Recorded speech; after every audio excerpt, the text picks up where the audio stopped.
vezes você chega e fica de olho na sala se alguém entrar, tá bom? Vamos orar, meus irmãos.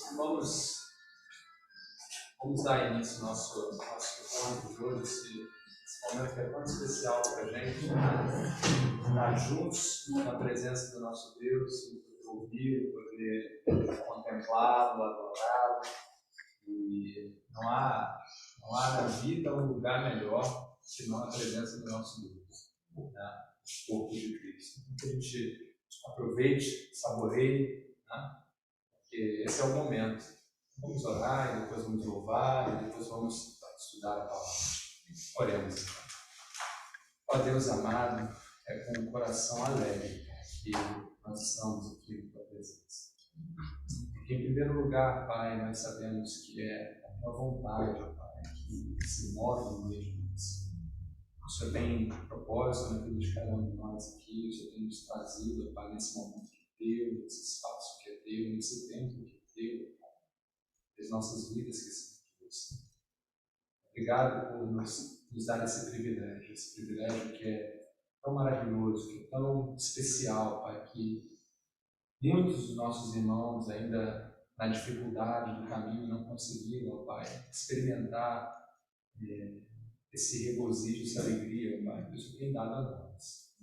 Nós te pedimos, Pai, aproveitando que abra os olhos, ó Pai, no coração de muitos dos nossos irmãos, que eles não investam mais tempo, ó Pai, naquilo que perece, tempo naquilo que não traz a vida plena, Pai, mas que eles possam retornar para Ti, Senhor. Queremos ver muitos dos nossos irmãos que amamos aqui conosco, Senhor. Eu te peço que olhe por cada um deles que por aí estão.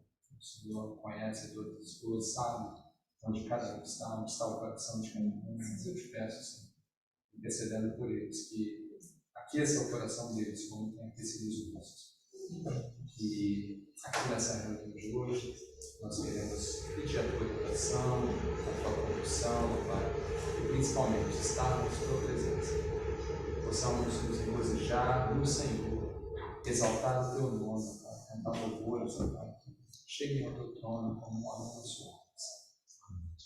Usa as nossas vidas segundo os teus bons propósitos. Em nome de Jesus, o nosso Senhor. Amém. Hoje a gente vai louvar quem vai no piano, é isso? É que eu estava no fundo. Perdão, então. Eu estava perguntando quem está faltando, ninguém me falou. Eu achei que era São Mateus, a Raquel. E a Raquel vai levar para a gente no piano as duas? Não, a gente pode cantar, porque demora, né? Vamos também acelerar. Não vou atrapalhar o alimento da Noemi agora, senão ela vai ficar com raiva da gente. Vamos louvar, vamos cantar com o coração cheio, alfa e ômega. Eu não vou cantar sozinho, então eu vou cantar, mas eu quero que os irmãos cantem. Não vou cantar não. Vamos lá? Está sentado, precisa de pé, no trono, sempre reinando, soberano,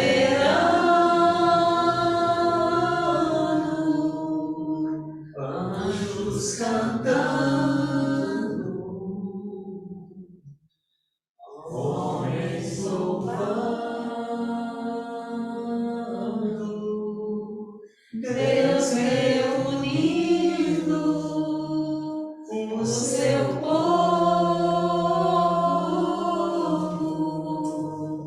Oh,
subiremos, contigo estaremos, pra todo sempre. Aleluia. Ó Alfa, Ômega, Cristo, Filho, ó vem, Senhor Jesus, Maranata, Cristo, Filho, Mestre, ó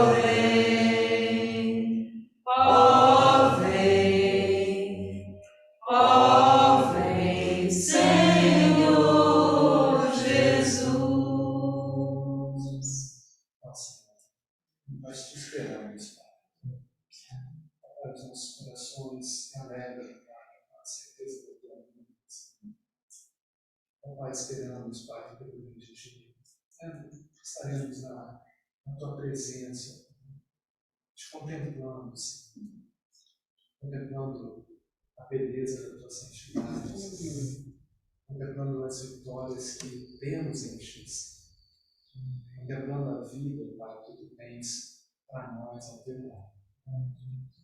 Ó, vem, Senhor. Vem, Senhor. Ele exaltado, O Rei exaltado nos céus, eu louvarei. Ele exaltado, pra sempre exaltado, seu nome louvarei.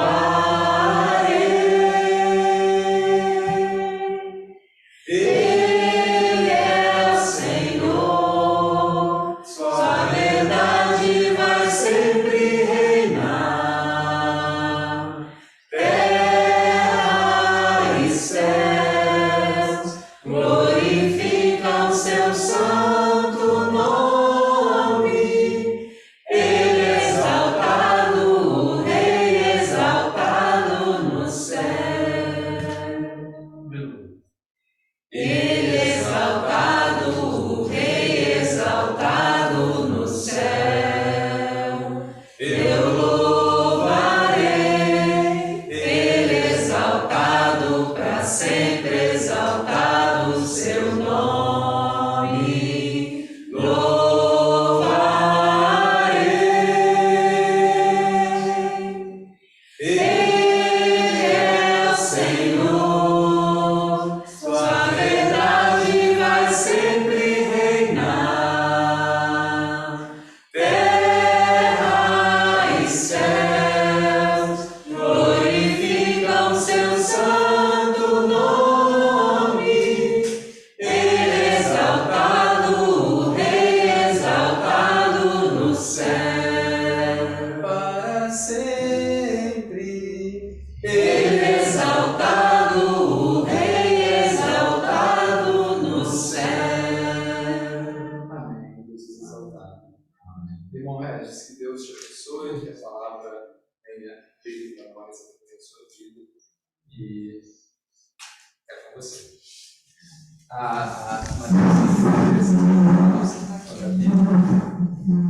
Gabi, eu vou sentar aqui do seu lado.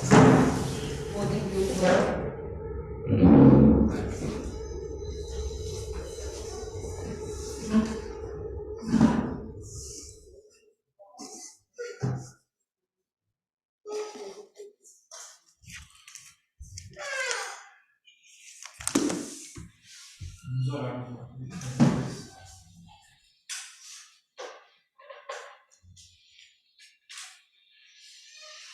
Nosso Senhor Jesus, nós te agradecemos por esse privilégio, por essa oportunidade maravilhosa que o Senhor nos dá de nos achegarmos, Senhor, diante de Ti, Senhor, juntos, em redor de Ti, Senhor, para Te ouvir, para Te tocar, para conhecer mais, Senhor, do Teu coração, das Tuas intenções, Senhor, do Teu amor, Senhor.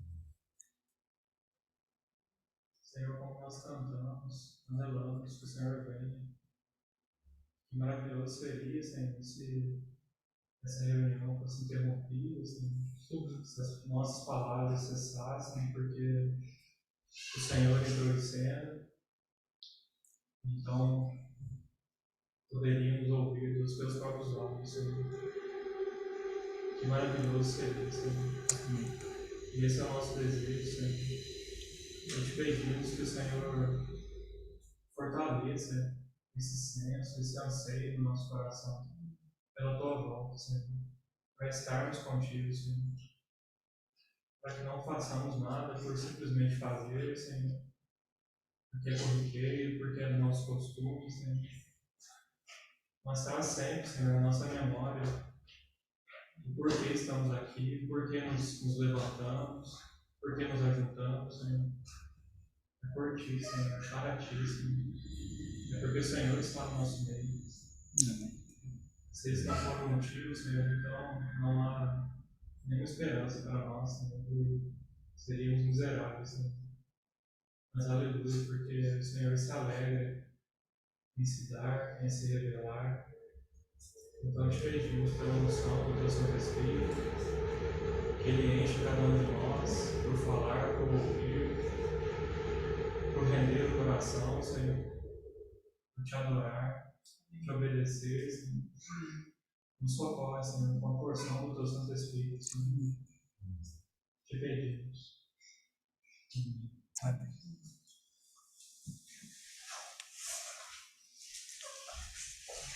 João capítulo 7.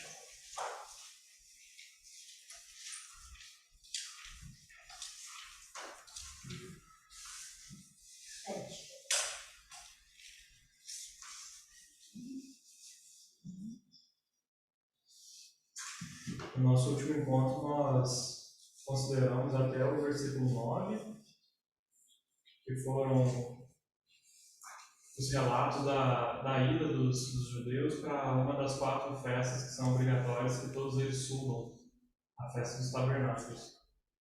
E o Senhor foi questionado porque ele não subiria. Nós consideramos bastante as palavras, as conversas, e hoje nós vamos dar sequência no que aconteceu logo após os irmãos do Senhor e as multidões começarem a sua caminhada para a festa até Jerusalém.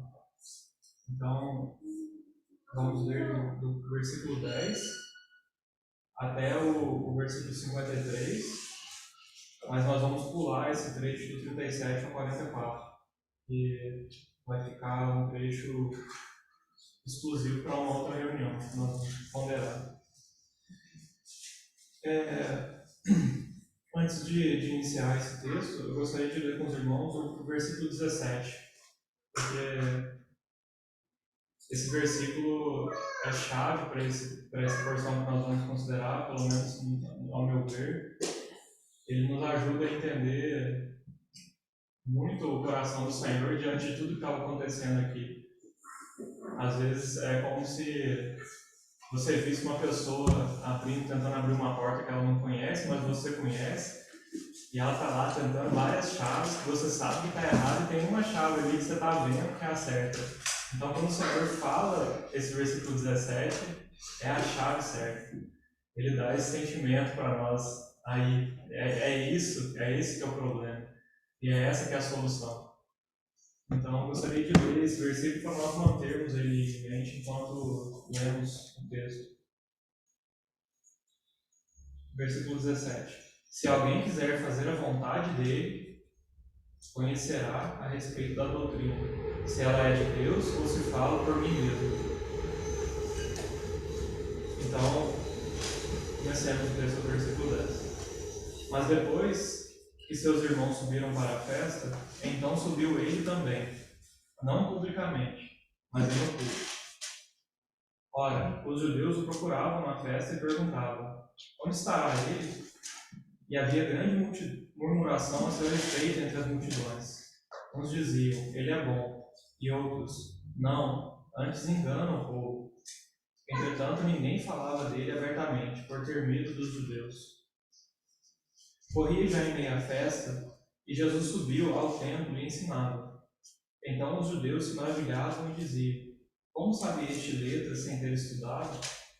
Respondeu-lhes Jesus, o meu ensino não é meu, e sim daquele que me enviou. Se alguém quiser fazer a vontade dele, conhecerá a respeito da doutrina, se ela é de Deus ou se fala por mim mesmo. Quem fala por si mesmo está procurando sua própria glória, mas o que procura a glória daquele que o enviou, esse é verdadeiro, e nele não há injustiça. Não vos deu Moisés a lei, contudo ninguém dentre vós a observa. Por que procurais matar-me? Respondeu a multidão, tens demônio, quem é que procura matar-te? Respondeu-lhes Jesus, um só feito realizei e todos vos admirais. Pelo motivo de que Moisés nos deu a circuncisão, no sábado circuncidais um homem, se bem que a lei não vem dele, mas dos patriarcas. E se o homem pode ser circuncidado em dia de sábado, para que a lei de Moisés não seja violada, por que vos indignais contra mim, pelo fato de eu ter curado no sábado, ao todo, um homem? Não julguei segundo a aparência, e sim pela reta justiça. Diziam alguns de Jerusalém, não é este aquele a quem procuram matar? Eis que ele fala abertamente, nada lhe dizem. Porventura reconhecem verdadeiramente as autoridades que este é de fato o Cristo? Nós, todavia, sabemos de onde este é. Quando, porém, vier o Cristo, ninguém saberá de onde ele é. Jesus, pois, enquanto ensinava no templo, clamou, dizendo, vós não somente me conheceis, mas também sabeis de onde eu sou. E não vim porque eu de mim mesmo o quisesse. Mas aquele que me enviou é verdadeiro, aquele a quem vós não conheceis. Eu o conheço, porque venho da parte dele e fui por ele enviado. Então procuravam prendê-lo, mas ninguém lhe pôs a mão, porque ainda não era chegada a sua hora. E contudo, muitos de entre a multidão creram nele e diziam, quando vier o Cristo, fará porventura maiores sinais do que este homem tem feito? Os fariseus, ouvindo a multidão murmurar essas coisas a respeito dele, juntamente com os principais sacerdotes, enviaram guardas para o prenderem. Disse-lhes Jesus, ainda por um pouco de tempo estou convosco, e depois irei para junto daquele que me enviou. Haveis de procurar-me, não me achareis. Também aonde eu estou, vós não podeis ir. Disseram, pois, os judeus uns aos outros, para onde irá este que não possamos achar? Irá porventura para a dispersão entre os gregos, com o fim de os ensinar? O que significa de fato o que ele diz, haveis de procurar-me e não me achareis? Também aonde eu estou, vós não podeis ir. Versículo 45. Voltaram, pois, os guardas à presença dos principais sacerdotes e fariseus, e estes lhe perguntaram, por que não o trouxeste? Responderam eles, jamais alguém falou como este homem. Replicaram-lhes, pois, os fariseus, será que também vós fostes enganados? Porventura creu nele alguém dentre as autoridades ou algum dos fariseus? Quanto a essa plebe, que nada sabe da lei, é maldito. Nicodemos, um deles, que antes fora ter com Jesus, perguntou-lhes, acaso a nossa lei julga um homem sem primeiro ouvi-lo e saber o que ele fez? Responderam eles, dar-se ao caso de que também tu és da Galileia, examina e verás que da Galileia não se levanta profeta. E cada um foi para a sua casa.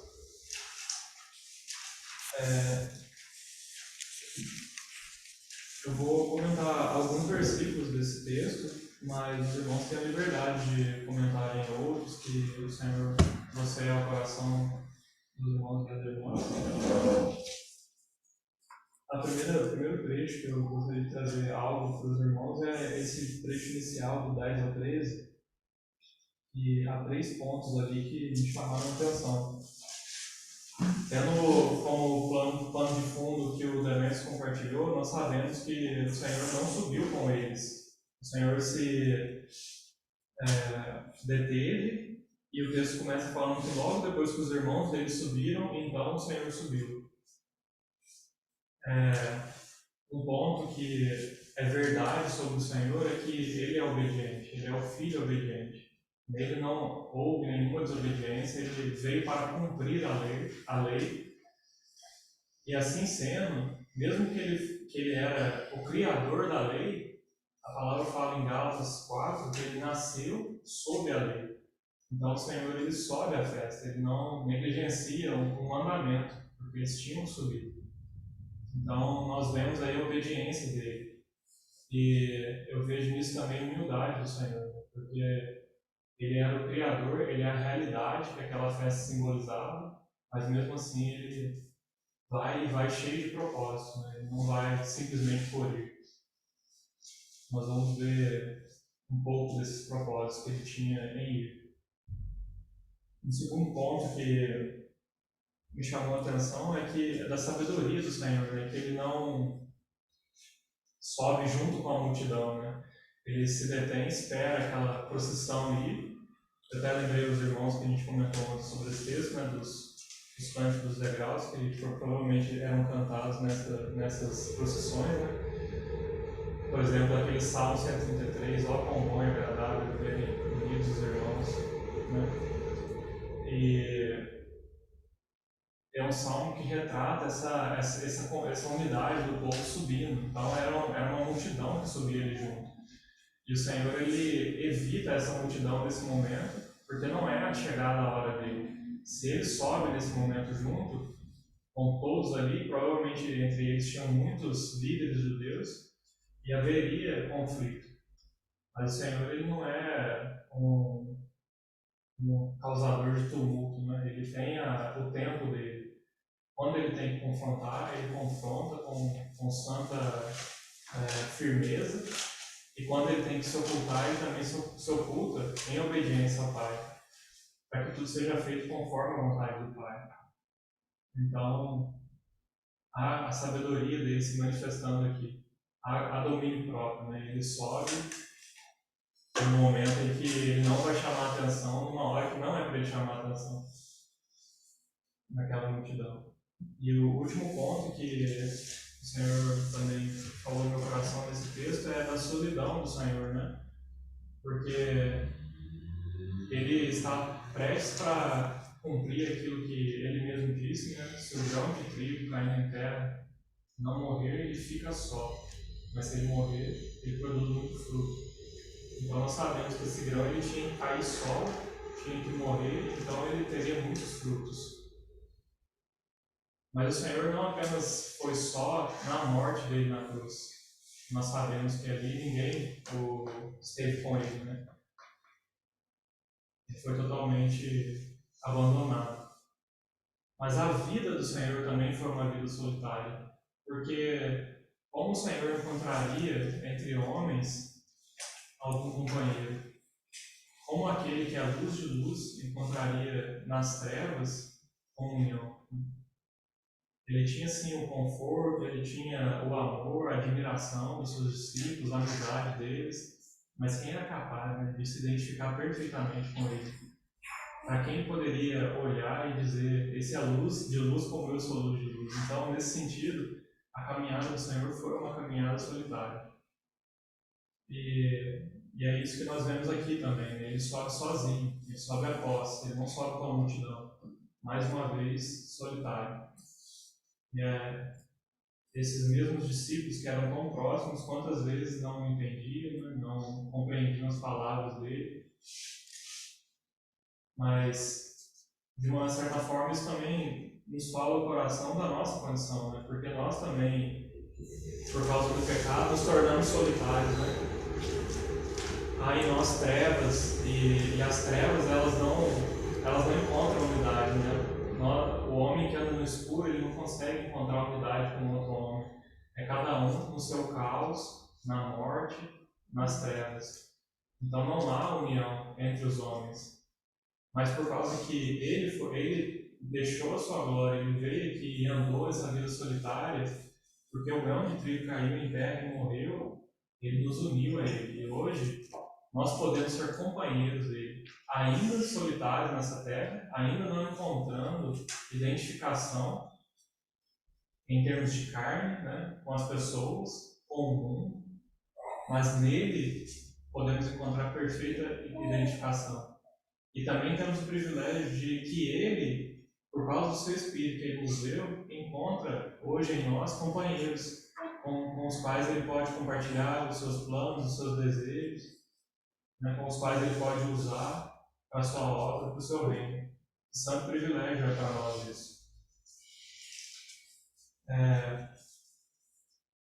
Então, o versículo segue dizendo no 14: corria já em meio à festa e Jesus subiu ao templo e ensinava.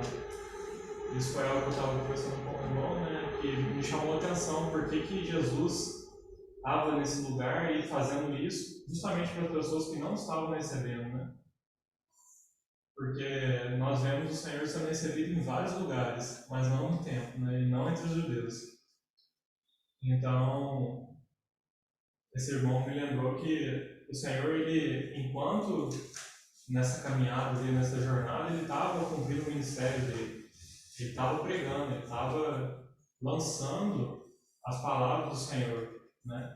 Aqueles que fossem receber essas palavras seriam salvos, mas aqueles que não fossem, pelas próprias palavras, eles seriam condenados, né? Porque a gente leu esse texto também já, né? Falando que eu não vos condeno, né? Mas as próprias palavras que tenho dito serão juízo, né? Então, ele estava montando esse pano de fundo, né? Oferecendo a salvação, pregando, ele estava no lugar certo, porque ali é onde as pessoas iam para ouvir a palavra. Jesus também tinha o ministério de primeiro falar aos judeus, né? De primeiro ir para os dele, para depois expandir. Não sei se vocês veem assim também. Sim. Mas ele também só tinha judeu, né? Não é ninguém ali. Estava falando do próprio povo, veio para o que era seu, né? O seu não recebia. Tanto é que quando, aqui nesse mesmo texto aqui, quando ele fala que vai para um lugar, né, que vocês não me alcançarão, na cabeça dos judeus, a primeira coisa que vem, ó, ele vai para o meio dos gentios, ele vai sair daqui. Sim, porque o resto dizendo, ele vai pregar para quem já né, não quer ouvir, porque ele tinha esse chamado, né, de primeiro pregar. Mas você vê como é que o judeu via o resto do mundo, né? Um lugar que nós não podemos alcançá-lo é no meio dos gentios. Né? Interessante, né? Mas a gente não entra porque lá é trevas, a gente não vai, né? Porque os gentios estavam ali, os romanos estavam ali no meio, né? Muito perto e ao mesmo tempo para eles era uma coisa muito distante. Sim. Então, diante dessas palavras que o Senhor falava, né? A gente vê nesse texto que a gente leu várias reações, né? Por exemplo, a do versículo 12, fala assim: e havia grande murmuração a seu respeito entre as multidões. Uns diziam, ele é bom, e outros, não, antes engana o povo. Então, uma coisa que eu busquei e desejo para todos nós nesse texto é que nós vejamos o que o pecado faz, né, exteriormente, o que está registrado, e que como consequência do pecado, tenhamos temor por nós mesmos, porque esse mesmo princípio ainda opera em nós, né? Esse pecado, essas tendências, esses comportamentos inadequados diante do Senhor. Então, esse texto nos diz que alguns diziam, ele é bom. Mas dizer que o Senhor é bom, né, nesse contexto que a gente vê aqui, é tão ineficiente quanto aquele texto que Tiago nos diz, né? O texto de Deus é um só, fazes bem, porque até os demônios creem e temem.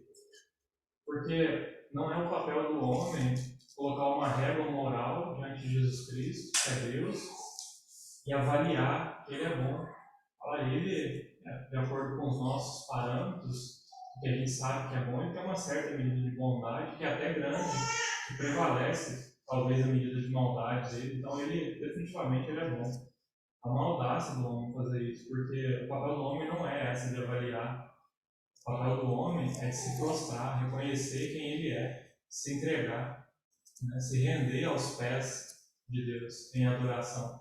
E então, nessa posição, o homem é então preparado para começar a entender o que significa que Deus é bom.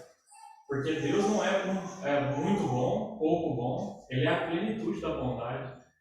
Qualquer coisa que a gente sabe sobre bondade, que a gente classifica como bondade, é só uma partícula do que ele é, porque ele é plenamente. Não tem como a gente relativizar a quantidade da bondade de Deus. Ele é perfeito na bondade dele.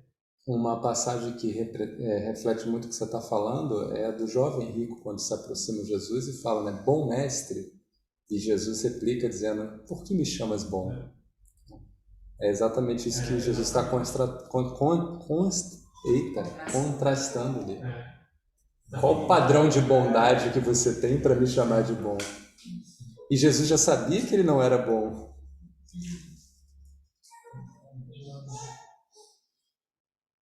Então, realmente possamos ter esse mesmo coração que a gente está discutindo aqui, porque nós também, muitas vezes, por causa das circunstâncias, nós avaliamos a bondade de Deus, né?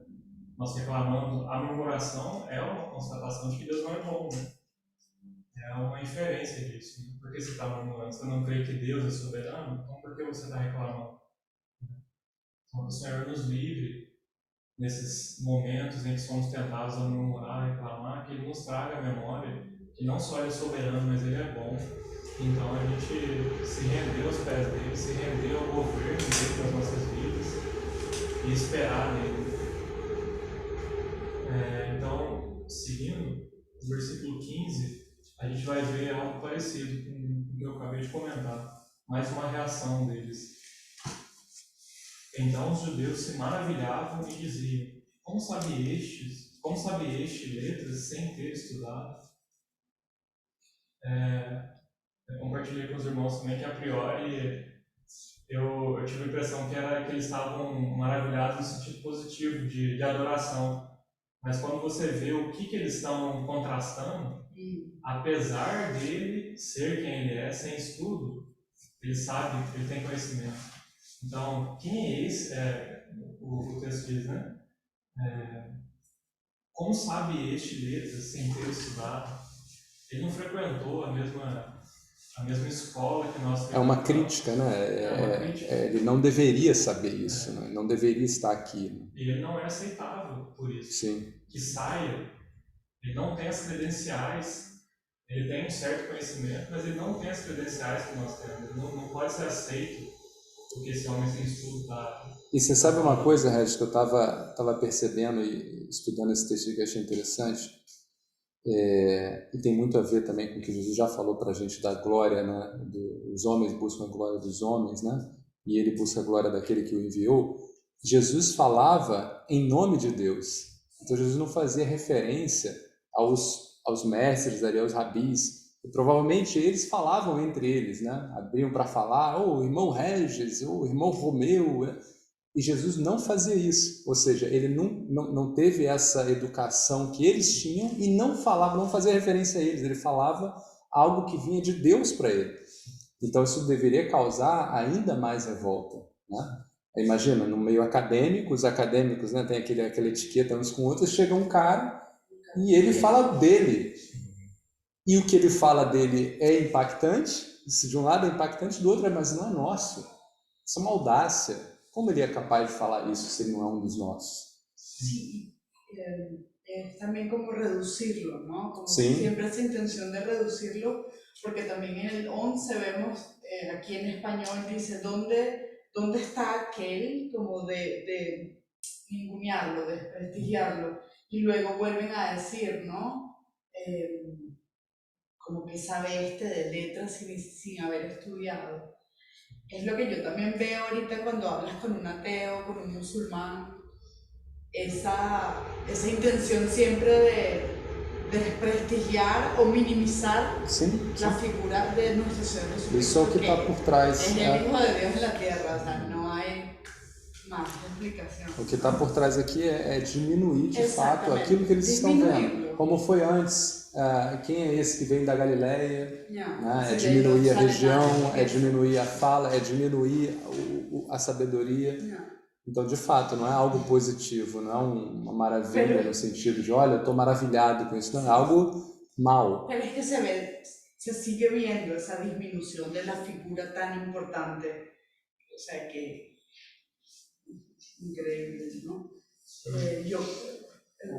Tú comentaste algo como, bueno, dentro de este estudio, este verso, este capítulo, como de la humildad de nuestro Señor Jesucristo, es como que lo que yo más o menos rescato para puntualizar. Sería como la humildad de nuestro Señor Jesucristo, la obediencia de nuestro Señor Jesucristo, humildad, obediencia, y que podría ser otras. Comentaste 4 cosas importantes: humildad, obediencia No começo eu só falei dessas duas e Ajá. da vida solitária dele. y de. Exactamente. Mas aquele Senhor que alguns ali realmente se maravilharam, né? Em termos de adoração, de se render ao coração, né? Quem sou eu para falar que 100% das pessoas que ouviram? Só que é muito provável, porque quando fala de multidões, falam dos judeus que tinham menos, talvez, conhecimento. E quando fala dos judeus, pelo menos nesse contexto aqui, se você observar, quando fala dos judeus, está sempre se referindo às autoridades. Sim, sim. Então, provavelmente esses que falaram essa frase são as autoridades. E a gente tem visto que essas autoridades têm sido os que têm recusado. E na sequência do capítulo, essas mesmas autoridades, como você bem diz aqui, elas continuam com esse mesmo pano de fundo. Tá? É o mesmo pano de fundo de diminuir quem Jesus é e ressaltar algo negativo. Né? Você também é da Galileia? Você também foi contaminado? Esses são os contrapontos. Não, aí tem vários contrapontos, é o que o Regis estava pontuando. Algumas pessoas aqui, de fato, foram impactadas. Os soldados, algumas pessoas da multidão, Nicodemos. Esses são um contraponto. Esses são um contraponto. Mas os judeus aqui representados nas autoridades, o pano de fundo, desde o início do capítulo, os mesmos que buscavam matá-lo, né? Até o final, o pano de fundo é diminuir a presença de Jesus. É essa fala muito dura, é uma fala de morte mesmo. Né? Mas me chama a atenção que, não só nessa época, mas pelo menos até muito tempo, até depois da reforma, o próprio assunto era um assunto do interesse público, era um assunto que as pessoas se sensibilizavam, né, se interessavam por esse assunto. Então, o fato de eles terem se maravilhados, em comparação com a nossa sociedade de hoje, não é tão ruim, sabe? Porque eu penso assim, até nós cristãos, às vezes nem sequer chegamos nesse patamar de se maravilhar. Às vezes participamos de reunião, às vezes estamos em meio de um ambiente de louvor, às vezes ouvindo a palavra, como se a gente estivesse na padaria, com a mente vagando, totalmente insensíveis ao Senhor e desinteressados em ouvi-lo. Então é menos do que isso aqui, nesse caso. Então que o Senhor possa trabalhar a nossa alma, porque a nossa alma tem sido atacada por esse mundo. Muitos de nós estão impregnados por esse mundo, né? O que é maravilhoso? É a tecnologia mais moderna de Hollywood. Então, hoje eu estava observando, vindo aqui de trem, na televisãozinha lá, aparecendo o trailer do filme Thor. Aí eu estava olhando nos olhos das pessoas, olhando a televisão, o olho brilhando, porque é encantador, a fantasia. Se a realidade fosse assim, se a gente tivesse poder, independência, são as coisas que estão por trás, né? Talvez para as pessoas é só entretenimento, né? É só empolgação da fantasia. Mas a criação disso é uma rebelião contra Deus, porque não foi assim que Deus criou. E são essas coisas que encantam, né, o coração do homem. É idolatria. Agora, como a gente conversou, né, Rafa? A gravidez, né, o processo de gravidez é algo tão maravilhoso, tão incrível. Isso não tem graça, né? Isso não nos maravilha. Porque aí mostra o dedo de Deus, o digital de Deus, né? Porque quem é capaz de reproduzir isso? Então que o Senhor nos ensine a submetermos as nossas almas para o trabalho dele. Porque isso é um trabalho que ele precisa fazer, isso é o trabalho do Espírito Santo, é o trabalho da santificação. À medida que nós vamos buscando o Senhor como a fonte de tudo para nós, o Senhor vai trabalhando na nossa alma. Ele vai se tornando o nosso consolo, a nossa alegria.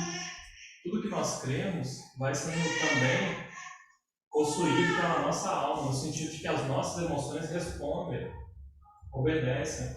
Nossas emoções são péssimas, constituem um péssimo Senhor, mas constituem um maravilhoso servo, porque para isso elas foram criadas.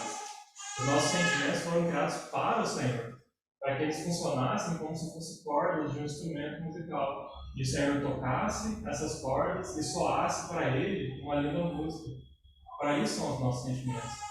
Mas como que ficamos? Nos alegramos com aquilo que entristece o Senhor, nos entristecemos com aquilo que alegra o Senhor. Então o Senhor precisa urgentemente começar esse trabalho de transformação nas nossas almas. E isso, irmãos, não é só para a glória dele, essa é salvação para nós, porque desfaz as ilusões, os sofismas que a gente agarra.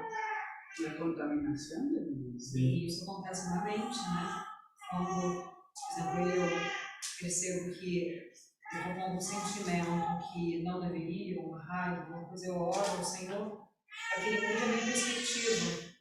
Porque quando Deus muda a perspectiva da gente, Ele muda. Aí o teu sentimento muda, a tua fala muda, tudo vai de acordo com o Senhor. Né? Mesmo que seja um momento de aflição, mesmo que seja um momento de que a gente passa, mas se a gente está com a perspectiva certa na palavra do Senhor, as nossas emoções elas mudam, as nossas reações elas mudam e a nossa fala vai mudar, né? A forma como a gente vai lidar com as pessoas. Então tudo começa com Deus transformando a nossa mente, né? E isso é através do novo. Muy importante eso que dices. Cambio en el Señor renueva mi mente y cambia ese sentimiento que no viene de ti. Y Él te instruye. Hoy en la mañana me pasó eso tal cual. Un sentimiento negativo que tenía y le pedí perdón y le dije, instrúyeme, que puedo leer para borrar eso de mi corazón y de mi mente. Y Él me dijo, vaya y lea Corintios. Sí, lo leí. Y el sentimiento mudó. E é Ele que conduz, não? Ô Regis, você pegou um gancho aí e eu concordo muito, e são dois públicos, né? E dois comportamentos, né? Aqui a gente pode enxergar que esses homens com esse comportamento que de fato não eram do Senhor, né? Eles eram opostos ao Senhor e como se a gente pudesse ver aqui o mundo sendo representado, né? E você vê hoje pessoas do mundo contemporâneo, os humanistas, materialistas, ainda que eles vejam beleza e maravilha naquilo que Deus faz ou naquilo que Jesus deixou revelado para nós, eles ridicularizam. Mas eles veem, tem o mesmo impacto, né? A gente escuta isso falar, né, muitos, né? O Sermão do Monte é uma obra sensacional. Você escuta isso da boca de pessoas que não têm relação com isso. Então, eles compreendem essa maravilha, mas por outro lado, você pensa, mas é ridículo um Deus morrer na cruz. Mas é a mesma coisa, isso é o mundo, né? Mas o ponto que você pegou me lembra muito Qual é a igreja? Romeu, agora me dá a dica do dicionário. Qual é a igreja que é morna em Apocalipse? Laodiceia. O que você falou, que é a outra visão disso aqui, me lembra dos crentes da igreja de Laodiceia. Que é uma situação, eu diria, ainda pior, como você pontuou. Por quê? Porque esses acreditam que estão no caminho, né? E por isso nem se impactam mais, nem sentem mais. Sorriu que é bastado, são orgulhosos. São orgulhosos, nem sentem mais. Então, nem a maravilha eles percebem. Né? O que é muito pior. E é um caminho de engano, né? É um caminho de engano. E eu concordo, a gente precisa clamar ao Senhor na igreja do Senhor, porque há muitos de nós que vivem no engano.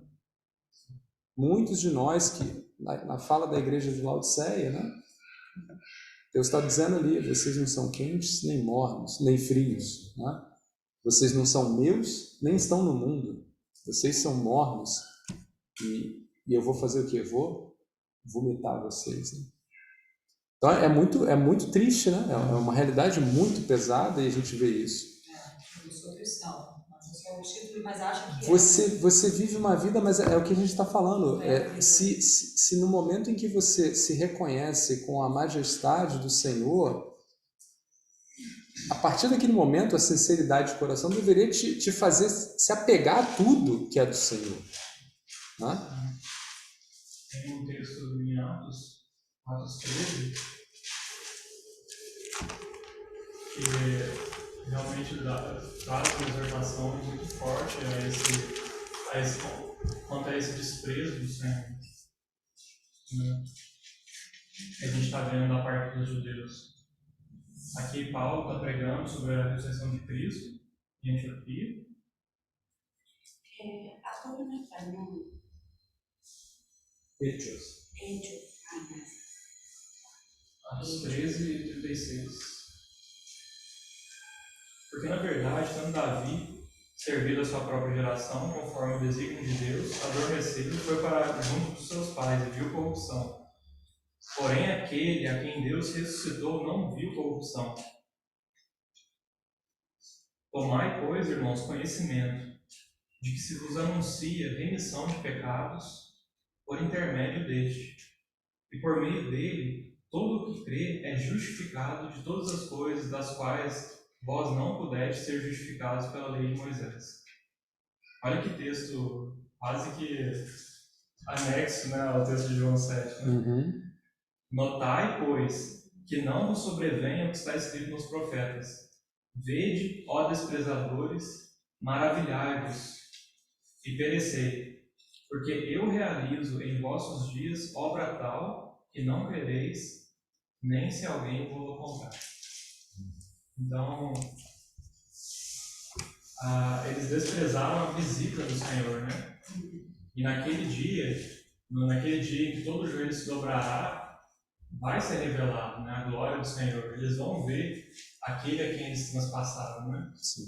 Aqueles que o rejeitaram, seja judeu ou seja gentio, todos os que o rejeitaram vão ter essa visão terrível, né? Como a gente está comentando na sua casa aquele profeta pequeno, menor que fala, né? Vocês estão clamando pelo dia do Senhor. Amós. Assim será esse dia. Né? E um outro texto também de Isaías 52.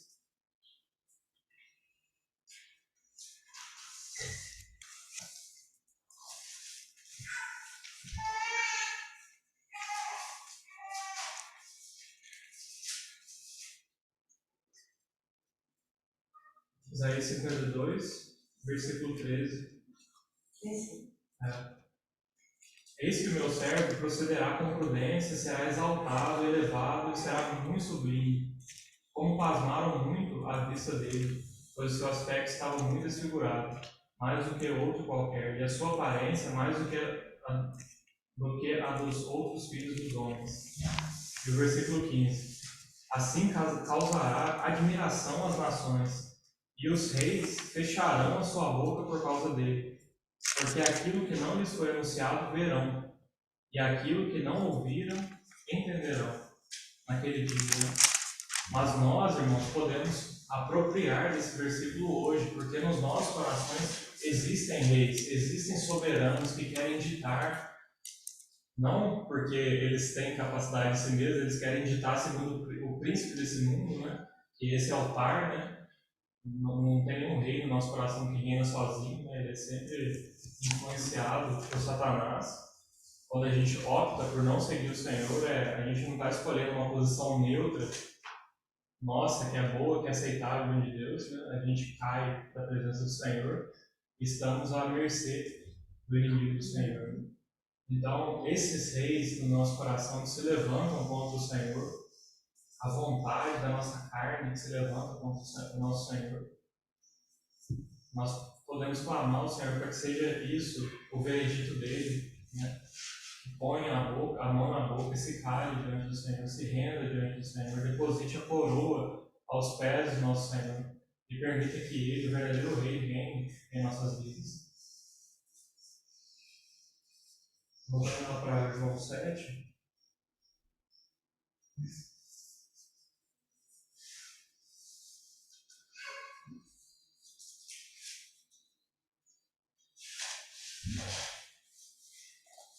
Nós chegamos então no versículo 17. E aqui vai estar a chave, né, como a gente já comentou, a explicação do que está acontecendo e também o coração do Senhor para com eles, né? Se alguém quiser fazer a vontade dele, conhecerá a respeito da doutrina, se ela é de Deus ou se falo por mim mesmo. Então, irmãos, a gente vê que essas pessoas, elas tinham a impressão que eles tinham um certo conhecimento, eles sabiam algo, mas eles se contentaram com esse conhecimento mental, né? Eles não estavam interessados em fazer a vontade de Deus. A palavra de Deus é preceito sobre preceito, mandamento sobre mandamento, mas sempre o Senhor falou. Desde o Antigo Testamento o Senhor falou: santifica esse dia para estar comigo, para eu me revelar. Essa montanha será santa, ninguém se aproxima dela. Por quê? Porque nela eu vou me revelar para Moisés. Então ele sempre deixa claro o desejo, né, de se relacionar através de tudo isso que ele coloca como regulamento. Então eles perderam de vista isso. Eles foram praticando disciplina, aparência, e foram se ensoberbecendo e se satisfazendo apenas com a prática, porque eles foram adquirindo uma certa classe social, né, uma certa admiração das pessoas, um ar de santidade. Eso es lo que yo veo, me disculpas, cuando el ser humano tiene un mínimo de poder y el poder simboliza dinero y el dinero es evidentemente manejado por el enemigo, pierde completamente la noción de sí, o sea, se está completamente ciego y esa es como que la función del dinero. Por eso todos los políticos caen en el mismo patrón. Desde aquella época con los fariseos, cualquier persona que tenga un mínimo de poder pierde completamente la cordura. Y eso se ve actualmente con los políticos, con todos, en todos los países. El dinero bloquea la mente, así, o sea, como que pierde, esa alma queda totalmente perdida y es manejada por el enemigo, así mismo. E a chave, então, que o Senhor oferece para eles, né? Vocês querem realmente conhecer essa doutrina? Vocês querem verificar se essa doutrina é de Deus? Ou se eu falo por mim mesmo? Ele dá a chave para eles. E ele relaciona, não em primeiro lugar, a ele próprio, né? Ele fala assim, que se alguém quiser fazer a vontade dele, né? Ele dá de novo, ele direciona de novo para o Pai, né? Como você lembrou, né, naquela outra passagem, ele direciona a si mesmo. Ele fala: buscar e examinar as Escrituras, porque julgais ter nela vida eterna, mas é de mim que elas testificam, né? E aqui ele direciona para o próprio Pai. Ele fala que se alguém quiser fazer a vontade dele. Então, qual é essa chave que o Senhor está colocando aqui diante de nós, né? É a obediência. O Senhor não falou se alguém obedecer ao Pai conhecerá a respeito da doutrina. Ele falou: se alguém quiser fazer a vontade do Pai, ou fazer a vontade dele, conhecerá a respeito da doutrina. Mas nós podemos afirmar, sem o mínimo de medo, que a chave é a obediência. Deus que ele está falando de querer e não de realmente obedecer. Porque para ele, quem está falando aqui é Cristo. É o Filho perfeito, perfeitamente obediente. Para ele, querer significa obedecer. Não é como nós, que muitas vezes queremos, e na hora que o Senhor dá a oportunidade, nós escolhemos obedecer à carne e desobedecemos. Ele diz decidir fazer a vontade, é obedecer. Isso. Para Cristo, o querer fazer a vontade do Pai, nós vimos em toda a vida, né? No Getsemane, ele submete a vontade dele sempre à vontade do Pai, em obediência. Obediente até a morte e morte de cruz. Então, a chave que ele dá para eles é obedecer, não é na base do intelecto que eles conheceriam a doutrina, não é na base do esforço humano, da capacitação, dos méritos do homem, mas é na base da entrega do homem, da rendição do homem ao seu Deus, ao seu Criador. Então, o caminho seria aberto para eles conhecerem a doutrina. E é interessante essa palavra que ele usa, né? Porque hoje há muito debate, há muito conflito entre os cristãos e entre dois povos, né? Os práticos e os teóricos, né? E se nós analisarmos por um breve momento esses dois polos, a gente rapidamente vê que os dois são falhos, né? O cristão que só busca a prática, né? Ele não vai ter nenhum parâmetro para ele saber se ele está fazendo a vontade de Deus, né? Ele vai fazer as coisas segundo os desejos do coração dele. Eu quero fazer isso para essa pessoa, isso para aquela pessoa. Ele virar um ativista agitado, querendo salvar o mundo com as próprias mãos. Rapidamente ele vai começar a se agradar de suas próprias boas obras, distraído, com um certo senso de que ele é bom, buscando também a aceitação das pessoas. Esse é o triste retrato de uma pessoa que exclui a palavra de Deus e acha que ser cristão é fazer, fazer, fazer, fazer e nunca ouvir, né? Ignora aquela lição preciosa que o Senhor ensina em Betânia, né? Primeiro senta, ouve e então faz, né? Marta e Maria. Então, fazer é importantíssimo. Mas aqui ela está na melhor porção. Porque o que você vai fazer se você não ouviu? Né? Qual vontade que você vai fazer? Qual obra que você vai fazer? Agora, e o cristão teórico? É tão triste quanto, porque ele fica. É isso que a gente já está vendo, é um acúmulo de informações que incham a cabeça, tornam a pessoa soberba. Ela acha que ela é melhor do que os outros da sociedade, ela acha que ela tem uma ótima opinião sobre sociedade, cultura, política, tem prazer em dar sua opinião sobre tudo, julgar, criticar, condenar. Mas ela não tem a vida transformada, ela mantém a mesma coisa, desde o nascimento até sempre aquela vida morta. Como a palavra até fala lá de Moabe, né? Moabe não foi trocado de vasilha em vasilha, ele ficou nas fezes do seu vinho. O vinho, para curar de sabor, ele tem que ser mexido, trocado de vasilha. Não foi o que aconteceu com Moabe, ele ficou lá, decantando nas fezes do vinho. Então o Senhor não nos chama para nenhuma coisa nem para outra. Ele nos chama para uma vida espiritual. Sermos cristãos espirituais, homens espirituais, mulheres espirituais. E isso é a junção perfeita e equilibrada das duas coisas, porque é uma palavra, letras, que recebem o soprar do Espírito Santo, que são vivificadas em nosso coração, nos revelam o caráter dele, encontra um coração disposto a se render a esse conhecimento, a essa maravilha, a adorar aquele sobre quem essa palavra está falando. E então ele também pega a graça para viver para ele, para responder, para obedecer. Então essa doutrina que o Senhor está falando não é outra coisa senão esse conhecimento espiritual. Ele não está falando aqui de informações. Ele está falando justamente desse tipo de coisa que nós temos buscado pela misericórdia dele.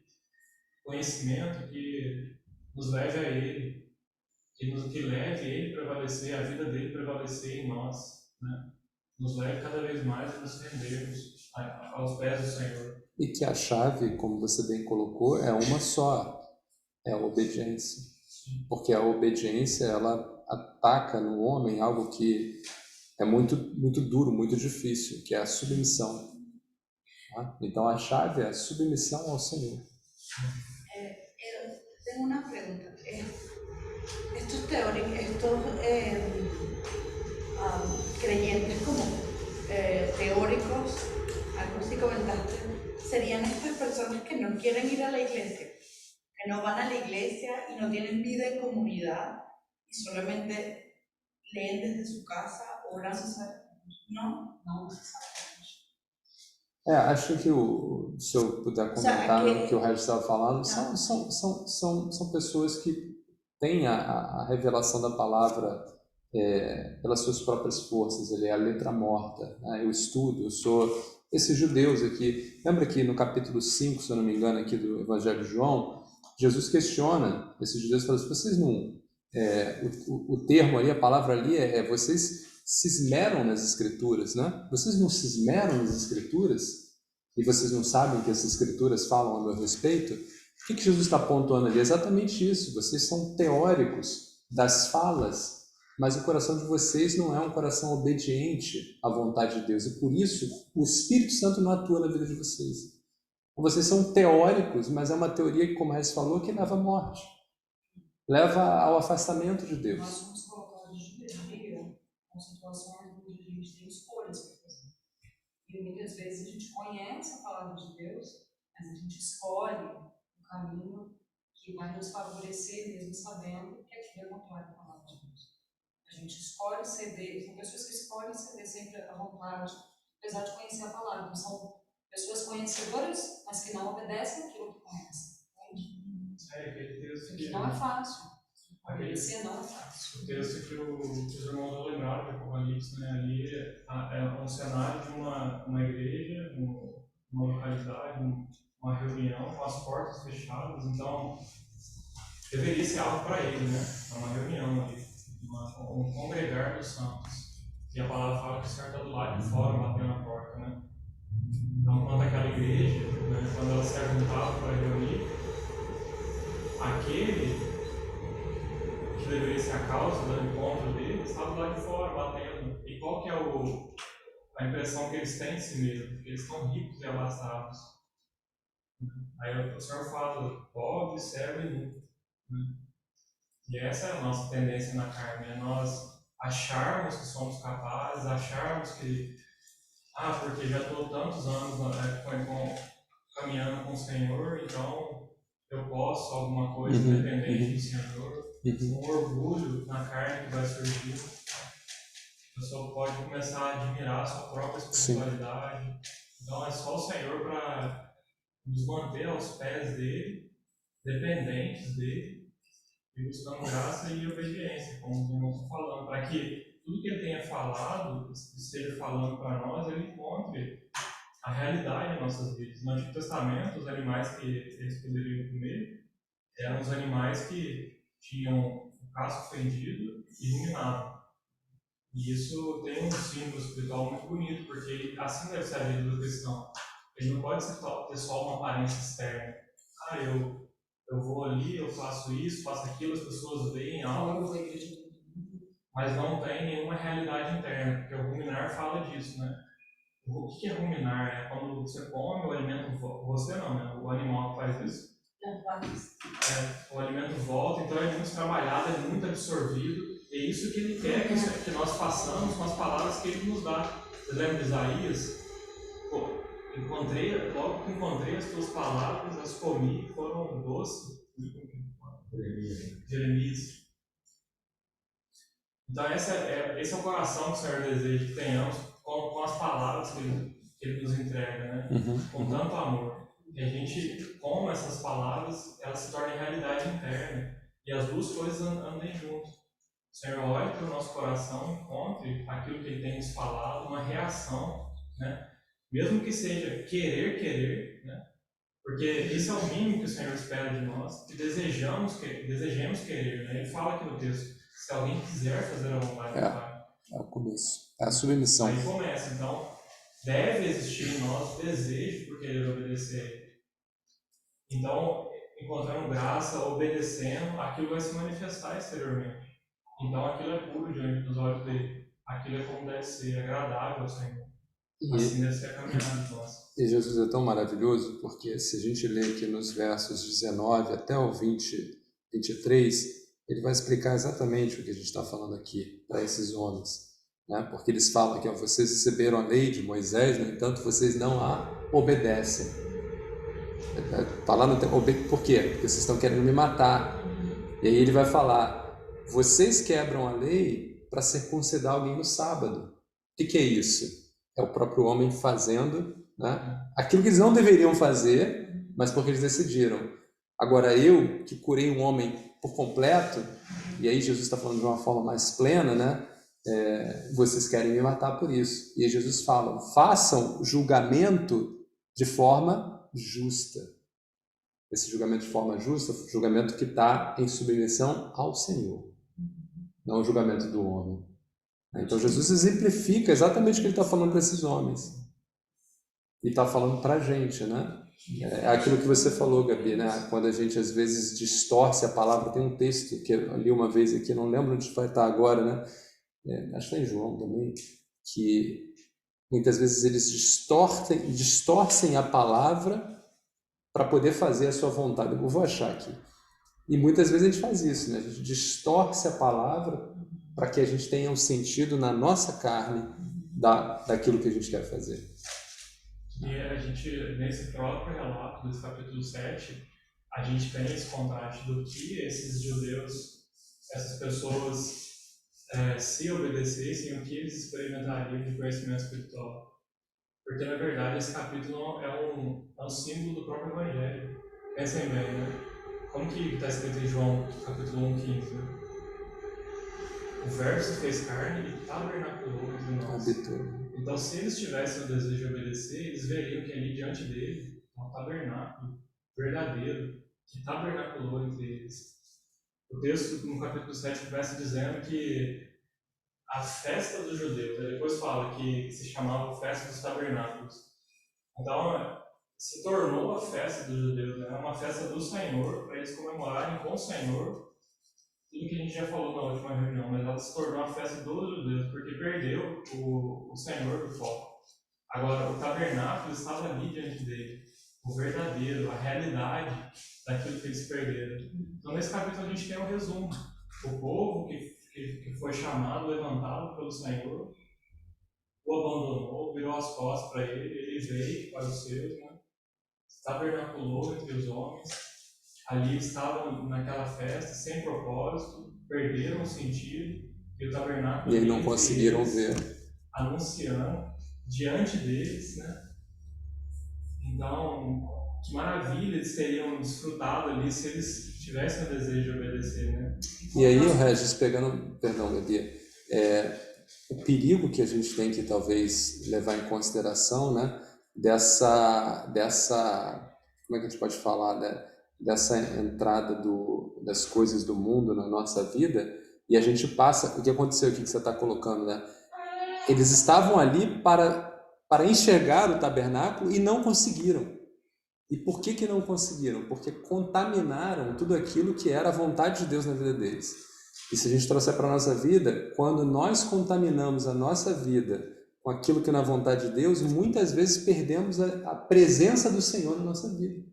O Senhor está presente na nossa vida e a gente não enxerga. É um outro paralelo que eu faço, né, que a gente conversa muito, mesmo no meio de nós, né? Se a gente anuncia, por exemplo, que a gente vai fazer um determinado evento, mesmo que seja no momento de culto, mas tem um evento junto, a quantidade de pessoas que vai é muito maior do que se simplesmente for só para estudar a palavra de Deus ou uma reunião de oração. Se for o aniversário ou qualquer outra coisa, as pessoas vão, mesmo que seja um culto, uma reunião de santos na igreja. Sim, entra naquele ponto que a gente falar da questão do se maravilhar, né? É um trabalho que o Senhor tem que ter misericórdia, a gente tem que pedir misericórdia do Senhor. Sim. Porque tem muitos irmãos que creem, o Senhor são dele, mas que estão com a alma. E a nossa carne pede isso, né? Nossa carne fica feliz. Eu vou para determinada celebração. E eu não estou alegre porque eu vou ouvir Jesus, né? O que a gente está fazendo aqui, a gente está ouvindo a palavra, a gente está ouvindo Jesus falar através da sua vida. Então eles veriam ali diante dele, uma das coisas que a festa comemorava era a saída do Egito, né? Para peregrinar, né? Então eles chegaram em Canaã, né? Então eles ficaram 40 anos ali, peregrinando em tendas, sendo sustentados, e estava ali diante deles o pão celestial, né? Você vê, é latente para nós, graças ao Senhor por isso, né? A carga de conhecimento espiritual que estava em jogo aqui, diante deles, né? Porque era o próprio Senhor, né? A realidade, tudo que aquilo prefigurava, né? nós temos esse próprio símbolo, né, da peregrinação rumo a Canaã. Ali, diante deles, estava o destino final de todo homem que nele crê, né? Jesus. Então, aquela terra que manava leite e mel, aquela terra maravilhosa, ainda que tão maravilhosa que fosse, era só uma sombra do que aquele que estava diante deles, era. Se ela manava leite e mel, nele está, diante deles ali, eles encontrariam as fontes, o manancial de água viva, eterno. Se havia riqueza naquela terra, neles estão ocultos todos os tesouros do conhecimento e sabedoria. Tudo ali diante deles, toda a realidade que o homem jamais poderia imaginar de tocar, sendo oferecido para eles. É muito grave, irmãos, essa perda que todos nós corremos o risco de ter, né? Porque o Senhor está aqui hoje, né? Pelo seu Santo Espírito, fazendo o mesmo convite para nós. É o convite da obediência. Há um preço para acessarmos todas essas bênçãos, o deleite verdadeiro, a alegria verdadeira, a salvação de Israel diante deles ali, a nossa salvação todo dia ao nosso lado. E esse preço é a obediência. Esse preço é a cruz. É o que foi oferecido para o jovem rico e o que será oferecido para nós também. Que nós nos rendamos aos pés dele e queiramos pagar esse preço, porque do contrário é loucura.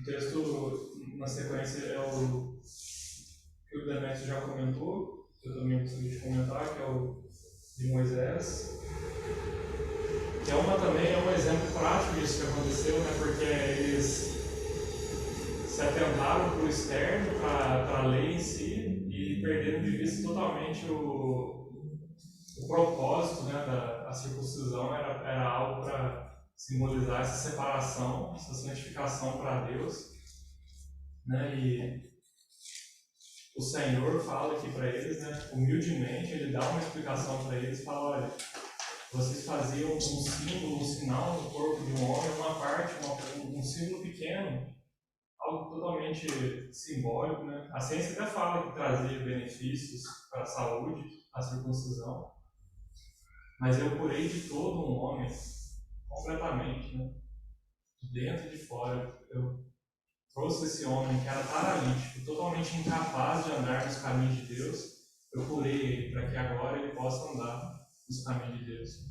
E aí estava lá 38 anos, naquela situação terrível, em pecado. O Senhor, sem poder descansar na vida dele, o Senhor fala: como o Pai está trabalhando, como eu não vou trabalhar também? E justamente esse sentido, né? Aquela vida precisava ser tocada, precisava ter uma obra ali, uma salvação. Ele precisava ser curado da paralisia e voltar a andar nos caminhos de Deus, para que Deus pudesse ter comunhão, para que Deus pudesse ter descanso na vida dele. E esse é o grande ponto, né? Esse é o grande ponto de toda a interação de Deus com o homem, e não simplesmente uma circuncisão. E é aí que eles quiseram se atentar. E o último versículo, irmãos, que eu gostaria de comentar rapidamente é esse texto maravilhoso que os soldados são enviados, né, para prendê-lo, mas o Deus fala que ninguém colocou as mãos nele, porque não era chegada a hora dele. Tem um outro texto também que diz que o Senhor lhes escapou das mãos.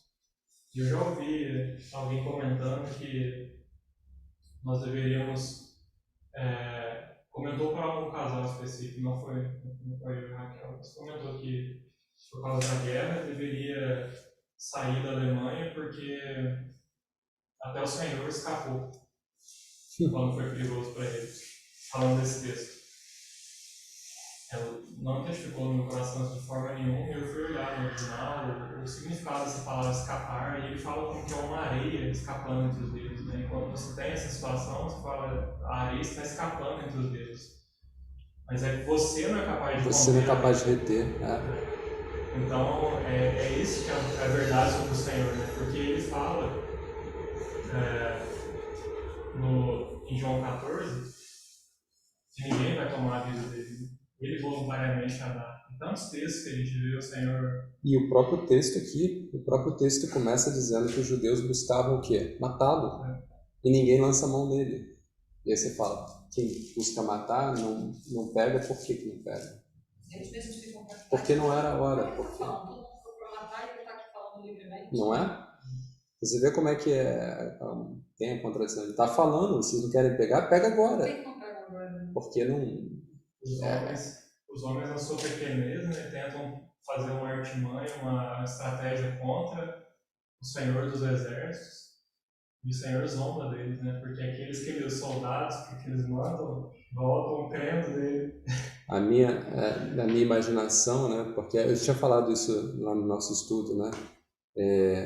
Nesse momento ali, porque Jesus fala o que o Regis falou, né? A minha vida eu mesmo a dou. Então, naquele momento ali, ele é o leão. Ali ele é o leão. Os homens estão vendo o leão. Quem é que em sã consciência vai brincar com o leão? É o leão da tribo de Judá que está ali. Lá na frente, no Evangelho de João, quando ele vai se entregar na cruz, ele é o cordeiro. Ali ele aceita toda a humilhação. Ali ele é o cordeiro. Mas quando ele é o leão, ninguém põe a mão. Ele não põe a mão de medo, de temor, de receio. Ninguém quer botar a mão, é a autoridade do Senhor. É assim que a gente precisa ver. Não é porque... Não, é Deus que está ali, é o leão da tribo de Judá. É um texto parecido com aquele que a gente leu lá, que você que trouxe uma vez para a gente de João, né? Também 17, capítulo 17 de João, que os soldados chegam lá e perguntam quem é ele? Quem ele fala, eu sou, todos caem. Né? Por quê? Porque ele rugiu. Ali ele rugiu. E quando o leão ruge, né, a gente cai. Então, para concluir, a lição maior que eu vi nesse trecho é esse convite do Senhor a obedecermos para termos isso que nós tanto pedimos, tanto desejamos, né? Conhecer a Ele. Ele apresenta para nós.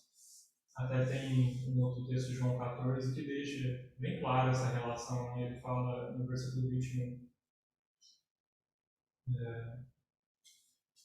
Aquele que tem os meus mandamentos e os guarda, esse é o que me ama. E aquele que me ama será amado por meu Pai. E eu também o amarei e me manifestarei a ele. Aí depois do versículo 23. Se alguém me ama, guardará a minha palavra, e meu Pai o amará, e viremos para ele e faremos nele morada. Então nós vemos o Senhor aqui relacionando a obediência com o amor, com a revelação dele, a habitação, né? Eu fiquei pensando um pouco, né? Esse versículo final fala, nós faremos nele morada, né? O lar fala de tanta coisa, né? De intimidade, de organização, né? Ele vai organizar o nosso ser conforme ele apraz. A salvação é isso para nós, né? E colocar as coisas nos devidos lugares, né? Querer habitar dentro de nós, uma comunhão íntima que ele está interessado, e esse é o caminho. Guardar as palavras aí, obedecer, render a nosso serviço ao nosso maravilhoso Senhor. Amém. Também ele falou nos pontos, justifica essa parte que ele fala, né? Vocês não conhecem a lei, vocês não obedecem a lei, e ele linka no meu entendimento, como ele fala, né? Se vocês fizerem a vontade de Deus, vocês vão me conhecer. Então, falando, vocês não obedecem a Deus. Se vocês obedecessem, vocês me conheceriam, vocês estariam fazendo a vontade de Deus. Sim. E aí eu queria ler só um pedacinho de Hebreus 2, no início, porque ali Jesus ainda não tinha, né, morrido, ressuscitado, mas para a gente o mistério foi revelado, né? Para a gente o mistério foi revelado. Em Hebreus diz, por isso é preciso que prestemos maior atenção ao que temos ouvido, para que jamais nos desviemos. Porque se a mensagem transmitida por anjos provou sua firmeza e toda transgressão e desobediência recebeu a devida punição, né? Se quem ainda não tinha a revelação do mistério recebeu a devida punição, e ele fala, né? como escaparemos nós se negligenciarmos tão grande salvação? Como escaparemos nós se negligenciarmos tão grande salvação? Não escaparemos, né? A resposta de Madalena. A gente leva com seriedade, porque a gente fala, né? A gente lê os textos, a gente fala tanto dos judeus, mas a gente tem que olhar para a nossa vida hoje, e voltando ao texto de Hebreus, o Senhor nos chama a ter, prestemos maior atenção ao que temos visto e ouvido, porque a gente é revelado mais e será cobrado mais. Essa parte final do texto, que também Gabriel lembrou, ele diz assim, ó, verso 19: não vos deu Moisés a lei. Ele faz uma observação fortíssima, né? Ele diz: nenhum de vós observa a lei. Por que procurais matar-me? Então eles dizem: você tem demônio, ninguém está procurando te matar, né? Aí ele vai seguir explicando assim: fiz uma só obra, foi exatamente a cura que foi narrada, né? No sábado, e todos vós vos maravilhais. Eu continuo explicando: pelo motivo de que Moisés vos deu a circuncisão, você vê que não foi Moisés, mas é através dos pais, e no sábado circuncidais um homem. Então eles guardavam o sábado, mas no sábado eles circuncidavam o homem, porque a circuncisão tinha aquele peso do sinal da aliança entre eles, né? Então mesmo no sábado eles iriam circuncidar um homem. Esse é o argumento do Senhor. Agora aqui que é interessante, tá? Se um homem recebe a circuncisão no sábado, para que a lei de Moisés não seja quebrantada, né, que ordena então a circuncisão, indignai-vos contra mim, porque no sábado curei de todo um homem. Esse de todo é muito lindo, né? Porque a circuncisão é um ser externo. E Paulo vai explicar em Romanos, né, que a verdadeira circuncisão é a do coração. Só que tem mais um detalhe aqui, muito bonito. Aí ele vai dizer, concluindo: não julguei segundo a aparência, mas pela reta justiça. Eles estavam colocando, começando do início, por que o Senhor disse: nenhum de vós observa a lei? Quando o Senhor foi perguntado o que resumiria toda a essência da lei, o que ele disse? Amarás o Senhor teu Deus de todo o teu coração e ao próximo como a ti mesmo. Aí o Senhor fala: esse é o cumprimento da lei, né? Então, se o Senhor curou esse homem no sábado, ele está cumprindo plenamente a lei. Porque ele é aquele que ama a Deus de todo o seu coração e que ama o próximo como a si mesmo, né? Então, é muito claro o que ele quis dizer aí, a comparação. Eu obedeço a lei, por isso eu curei um homem no sábado, né? Vocês não obedecem a lei, vocês, se precisam, circuncidam, né? Mas a restauração integral do homem, que eu pratiquei no sábado, eu sou condenado por vocês por isso. Aí lembrando uma outra expressão do Senhor que corrobora isso, ele diz assim: o homem não foi feito por causa do sábado. Eles colocaram o sábado aqui e o homem aqui, né? Mas o sábado foi feito por causa do homem. Ou seja, o Senhor Jesus compreendia o espírito da lei. Eles só compreendiam a lei. Ele diz: nenhum de vós a observa, nenhum de vós a obedece, porque vocês não compreendem o preceito da lei, a essência da lei, o princípio da lei. É por causa disso que eu curei um homem no sábado, né?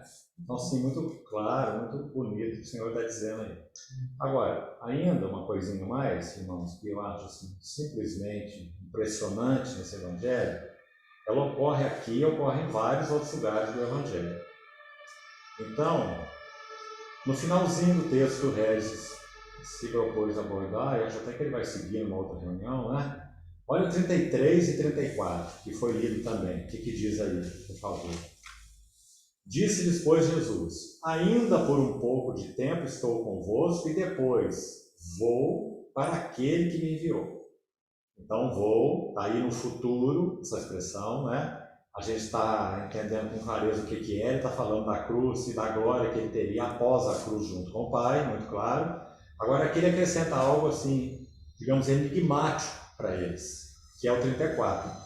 Vós me buscareis e não me achareis. Agora o texto aqui está no presente, na língua original. Tem traduções que colocam inadequadamente. O texto é onde eu estou, não é onde eu estarei, não. É onde eu estou, é presente. ele diz, vós não podeis ir. Né? Ele repete isso em outros lugares nesse evangelho. Onde eu estou, vocês, esse lugar onde eu estou, vocês não conhecem. Então essa pergunta enigmática de João, esse lugar enigmático, onde eu estou, veja que eles indagaram esse enigma, né? Foi lembrado também no 35. Olharam uns para os outros e perguntaram assim, onde esse vai, que nós não podemos achar? Ele vai para a dispersão entre os gregos, vai ensinar os gregos, né? Então, o que significa isso? Eles perguntam no 36. O que palavra é essa? Buscar-me-eis e não me achareis. E repetiram, olha, no presente. E onde eu estou, vós não podeis ir. Então, aí, a pergunta fica para nós, né? Que lugar é esse? Onde ele está? Porque eles também ficaram com esse enigma. O que ele quer dizer com onde eu estou? Como que ele diz? Ele está aqui diante de nós, não é? Então, o Evangelho de João responde 2 vezes essa expressão, mas de maneira maravilhosa. Vamos olhar João 1,18, para ver que lugar que ele está. Veja que é a abertura do Evangelho, né? Por isso é tão lindo. João 1,18 ele diz assim, Deus nunca foi visto por ninguém, ninguém jamais viu a Deus, mas o Deus unigênito, ou o Filho unigênito, que está, de novo presente, não é estará depois da ressurreição, né? E nem esteve, mas ele está onde? No seio do Pai. É quem o revelou. Essa palavra original para revelou é a palavra para exegeses. O que é um exegeta? É aquele que interpreta, não é? Uma palavra, um texto, um assunto, um exegeta. Jesus está dizendo, eu sou o exegeta do Pai. Toda a exegese de Deus, vocês vão encontrar em mim. Né? Então, uma expressão maravilhosa também. E esse exegeta, esse que faz a exegese de Deus, onde que ele está? Não é onde ele esteve, não é onde ele estará. É onde ele está, nesse momento aqui da encarnação, junto com essas pessoas, curando, ensinando. Onde que ele estava? Ele estava, ao mesmo tempo que na Terra, no seio do Pai. Então, essa é a posição de ele. Nunca perdeu essa posição. Ele podia dizer, eu estou no seio do meu Pai. Agora, a coisa ainda, fechando aqui, magnífica nesse Evangelho, para mim, quando vi, né, com a ajuda do Senhor, essa chave, abriu o Evangelho. João usa várias vezes, aí precisa de uma concordância, de uma chave linguística. Os irmãos que gostam de estudar a palavra, né? Essa é uma ferramenta maravilhosa, chama chave linguística do Novo Testamento grego. Não precisa saber grego para usar. Usa em português mesmo, é um Novo Testamento, só comprar que você vai ver, ela é intuitiva. Chave linguística do Novo Testamento grego. Então, a gente vai ver que João usa várias vezes palavras que só ocorrem 2 vezes no Evangelho. Só 2 vezes.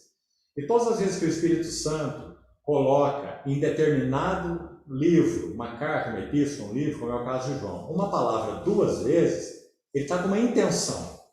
E nós juntemos aqui a metade de cá com a metade de cá para formar um quadro. Então, aí você poderia citar vários exemplos em João para os irmãos, são muito lindos. Mas vamos pegar esse aí, porque esse aí é um exemplo. A palavra seio. Seio, está em João 18. Só aparece 2 vezes. Agora, então, que quadro ela vai nos mostrar? Então, olha, João 1,18, vamos lembrar de novo. Está falando de Jesus, que ele é o Filho unigênito, ele é o Deus unigênito, e ele está no seio do Pai. Onde ela aparece de novo? João 13:23, vamos olhar lá? Olha que coisa mais bonita isso. 13:23 de João. Então, a única outra menção, diz assim, João 13:23. Ora, um dos seus discípulos, é João, a gente sabe, né? Aquele a quem Jesus amava, estava reclinado no seio. Algumas versões em português traduzem peito, né? No original grego, a mesma palavra. Seio de Jesus. Então, olha agora a cena. Quem está no seio de Jesus? João, um discípulo, pecador, representando a todos nós. Então, agora põe os 2 versículos juntos, para a gente ver qual que é o tema de João desse Evangelho. O tema de João desse Evangelho é que o Filho está no seio do Pai, por isso quem me vê a mim vê o Pai. Se vocês conhecessem o Pai, vocês conheceriam a mim, não é? Então, o Filho está no seio do Pai, mas tem algo nesse Evangelho que mostra a graça, né, sobreexcelente de Deus. João, um pecador como nós, que está no seio do Filho. Então, qual é o assunto de João? O assunto de João é: nós somos chamados para a comunhão do Pai no Filho.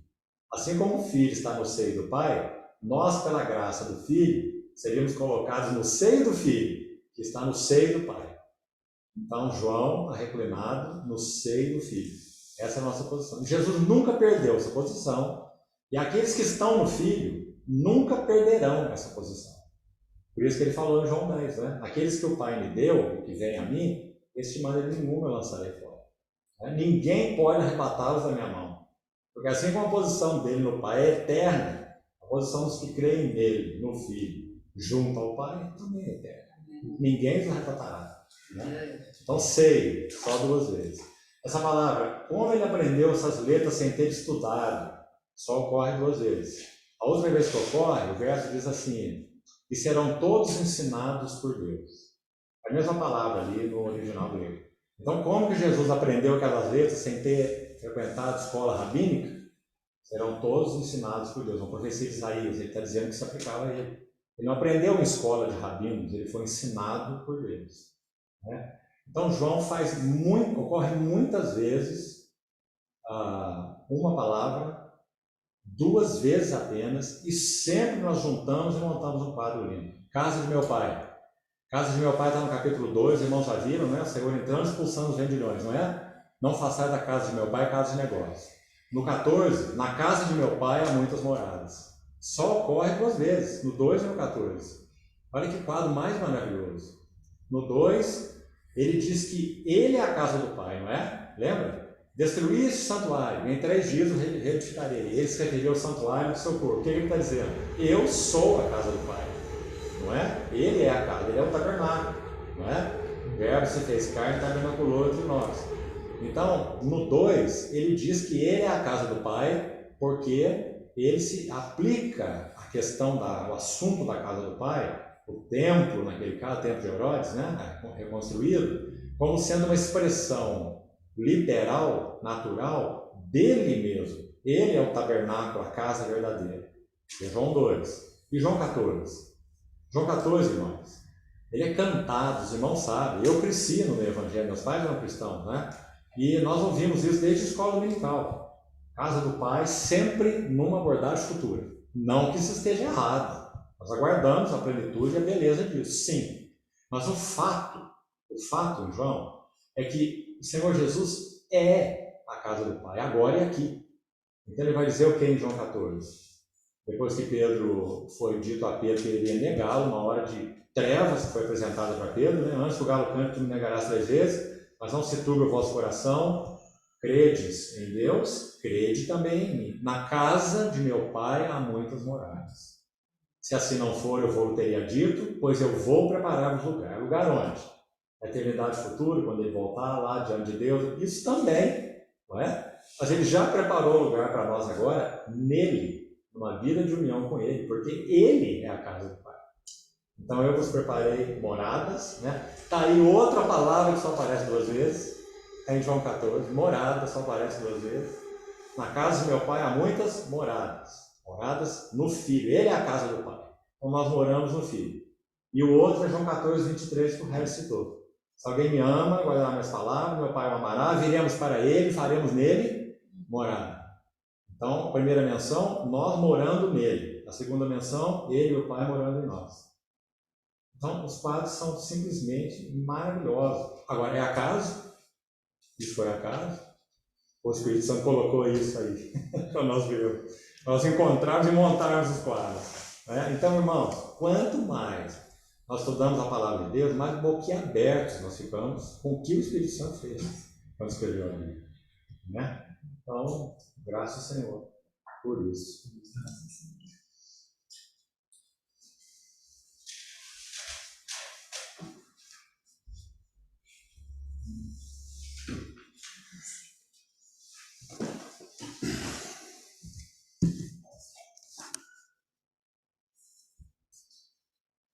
Senhor, muito obrigado, Senhor, por esse tempo. O Senhor falou através de muitos, Senhor. Obrigado, Senhor. Obrigado pela exortação, obrigado pelo encorajamento, obrigado por se revelar, por abrir a tua palavra para nós, por nos falar pelo teu Santo Espírito, Senhor. Ah, Senhor, queremos te obedecer, Senhor. Desejamos te agradar, Senhor. Correr após ti, Senhor. Queremos estar contados entre aqueles que Apocalipse diz, Senhor, os seguidores do Cordeiro que foram por onde ele foi, andaram por onde ele andou, seguiram-me. Assim queremos que seja nossa vida, Senhor, andando nas tuas pisadas, Senhor, habitando em ti, desfrutando da tua habitação em nós, Senhor. Muito obrigado, Senhor, pelo teu grande amor. Obrigado por cada vida aqui, Senhor, preciosa, Senhor, nas tuas obras. Amém.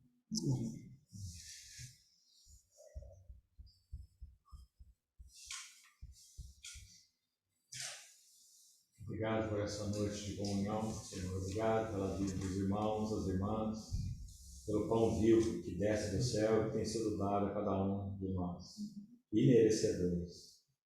Louvamos tua graça, bendizemos, que o Senhor realmente tem nos alimentado de ti mesmo. Pedimos que o Senhor prossiga revelando, trazendo luz clara, luz íntima, luz profunda, a nós como tua igreja, a esse grupo de comunhão aqui que se reúne nesse lugar, como disse nosso irmão, atraindo outros com corações iludidos, desviados, enganados, voltados para outros alvos e metas e buscas. Senhor, pelo teu amor, pela tua revelação, pela tua intervenção, atraia mais corações de irmãos e irmãs para ti mesmo e uns para os outros. Obrigado por essa noite, aos teus pés. Louvado seja o teu nome. Mantenha aquilo que o Senhor quis falar ao nosso coração fixo em nós, sementes que realmente frutifiquem, se arraiguem, produzam fruto para a tua glória. Obrigado pela vida do Regis, pelo que o Senhor tem feito, falado a ele. O Senhor continue nutrindo como vaso, instrumento teu. Louvamos teu nome, assim, teu precioso nome. Amém.